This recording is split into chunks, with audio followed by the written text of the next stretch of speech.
Hello and welcome to Trade Compass, the news program of the International Trade Center. In this episode, we bring you stories from Marrakesh, a city with 1,000 years of history, to show how Morocco is reinterpreting old tradition to create new ones. I'm Susanna Pak.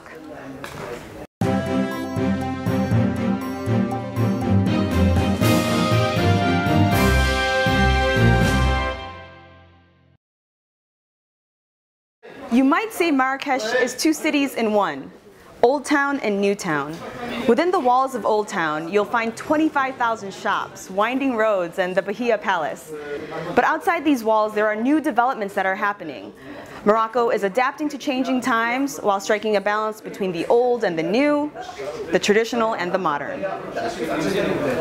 Marrakesh, symbol of an ancient crossroads of trade and host to the recent climate change conference COP22, is opening its doors to new ways of trade, more green, more inclusive, and with renewed attention to quality.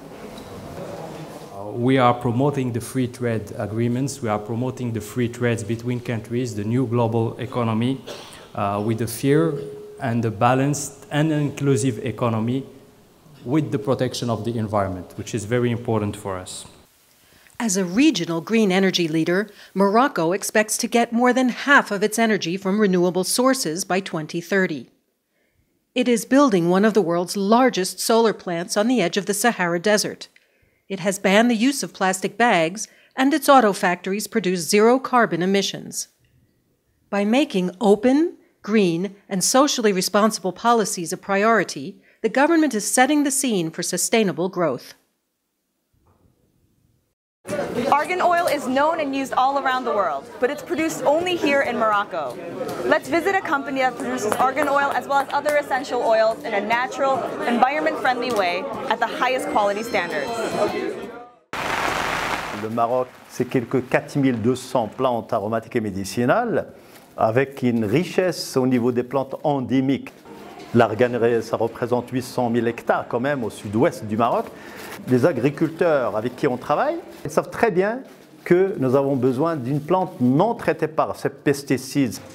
Nous sommes une société qui a zéro déchet. Si je prends l'argan, par exemple, il y a une machine qui va enlever la pulpe. Cette pulpe, c'est l'écorce extérieure, elle va aller vers les animaux. L'amendant, on fait l'extraction dessus pour sortir l'huile, il n'y a pas de perte. Le tourteau qui reste, ça va aller vers les animaux.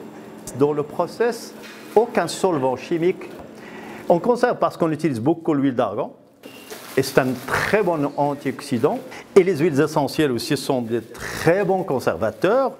Nectarum a 140 produits différents. Déjà, nous commercialisons nos produits, bien entendu, au Maroc, mais aussi dans une quinzaine de pays.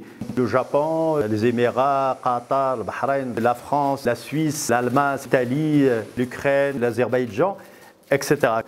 L'espace, ça représente presque 60% de notre chiffre d'affaires.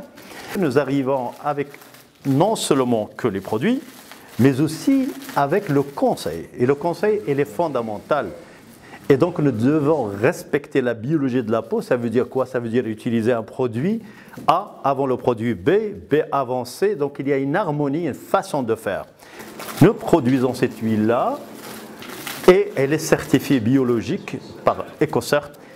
La qualité, c'est de proposer des produits justes. Ça veut dire quoi? C'est-à-dire les ingrédients déclarés, ce sont les ingrédients réels. On va faire la certification ISO 9001, version 2015, la certification 22716 relative aux bonnes pratiques de fabrication cosmétique, très importante, plus une certification liée à l'environnement, la 14000. Le fait de travailler sur ces certificats, ça veut dire avoir une reconnaissance internationale. Ça rassure les gens. Il y a des normes spécifiques à certains pays. Parfois même, un client il peut exiger certaines choses spécifiques à lui. Nous travaillons cas par cas. Nous sommes aujourd'hui 65 personnes dans l'entreprise et presque 85% ce sont des femmes. Elles ont moins de chances de trouver un travail que les hommes. Et donc, pour nous, c'est une contribution dans le cadre de développement durable. Et ça le sécurise, qu'il ait une mutuelle, qu'il a des papiers. Moi, je suis très content de voir des jeunes qui sont rentrés chez nous. Aujourd'hui, elles sont avec des enfants. Je trouve ça très émouvant. C'est la raison d'être, c'est de contribuer à faire quelque chose pour l'humanité, chacun à son niveau.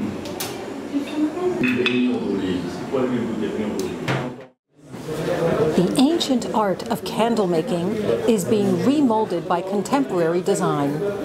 Let's take a look at a candle making company owned and led by women. C'est une opportunité pour nous, pour montrer que les femmes ont pas mal de choses à créer. Maintenant, on trouve plus de femmes, ministres, des présidents des sociétés, des présidents de multinationales. La femme, elle a plus de la patience, elle est plus méticuleuse, elle a du goût. Donc si jamais il va mettre une bougie, donc il va voir exactement est-ce que le motif il est bien fini ou non.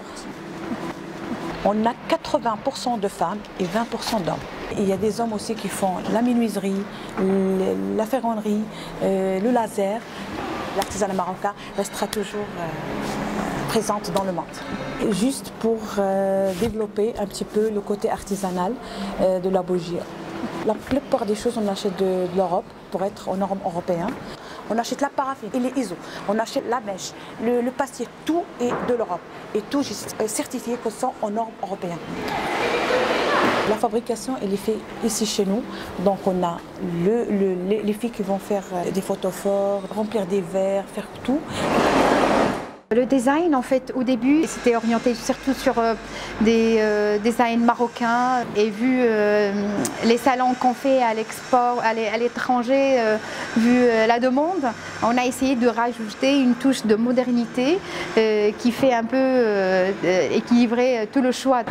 On avait 50% à 60% que pour l'export. Et surtout dans l'Europe.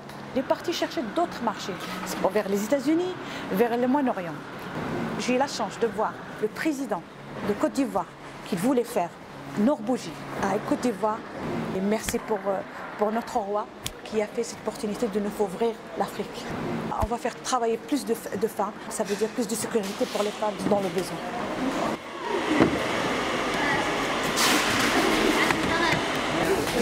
That's all for this episode of the International Trade Center's Trade Compass. Thank you so much for joining us. We leave you now with a taste of the sights and sounds of Marrakesh. See you again soon.